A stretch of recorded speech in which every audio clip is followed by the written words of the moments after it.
Hello friends, இன்றைக்கி நம்ம white chocolate blondie எப்படி பண்ணுறதுன்னு பார்க்கலாம். இது ப்ரௌனி மாதிரியே தான் பண்ணணும். நம்ம இந்த பிளாண்டியை வச்சு பிஸ்தா blondie, rose milk blondie, Kinder blondie இந்த மாதிரி நிறைய வெரைட்டிஸ் பண்ணலாம். வாங்க எப்படி பண்ணுறதுன்னு பார்க்கலாம்.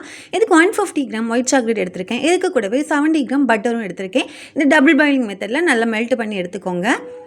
இப்போ நல்லா அதை கட்டிகள்லாம் இல்லாமல் நல்லா கரைச்சிக்கோங்க. இப்போது அரை கப் பவுடர் சுகர், அதை கொஞ்சம் கம்மி பண்ணிக்கோங்க. 2 டேபிள் ஸ்பூன் எடுத்துக்கிட்டு அதை பவுடர் பண்ணிக்கோங்க.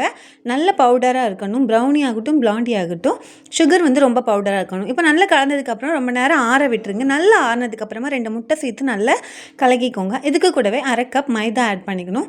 மைதாவையும் நல்லா கரைச்சதுக்கப்புறமா இதுக்கு கூட 1 டீஸ்பூன் வெனிலா எசன்ஸ் சேர்க்கணும்.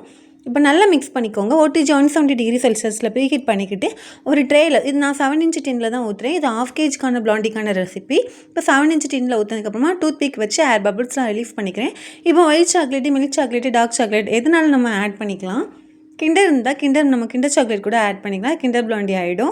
இப்போ ஒயிட் சாக்லேட்டையும் மில்க் சாக்லேட் ஆட் பண்ணாலே அதுக்கு பேர் கூட கிண்டர் பிளாண்டி தான் நிறைய பேர் சொல்கிறாங்க. இப்போ OTGயில் 170 டிகிரி செல்சியஸில் வச்சு எடுத்ததுக்கப்புறமா இந்த மாதிரி தான் இருக்கும். பிளாண்டியை நல்லா ஆற விட்டதுக்கப்புறமா கட் பண்ணுங்கள். பிளாண்டி ஆகட்டும், ப்ரௌனி ஆகட்டும், நல்லா ஆறினதுக்கப்புறம் தான் கட் பண்ணணும். இப்போ சூப்பராக இருக்கும். ப்ரௌனிஷாக அப்படியே பயங்கரமாக இருக்கும். உங்களுக்கு இந்த வீடியோ பிடிச்சா மறக்காமல் லைக் பண்ணி சேனலை சப்ஸ்கிரைப் பண்ணிக்கோங்க. உங்களுக்கு ப்ரௌனி, பிளாண்டி, பர்த்டே கேக்ஸ்லாம் வேணும்னா ஸ்க்ரீனில் நம்பருக்கு வாட்ஸ்அப் பண்ணி ஆர்டர் ப்ளேஸ் பண்ணிக்கோங்க.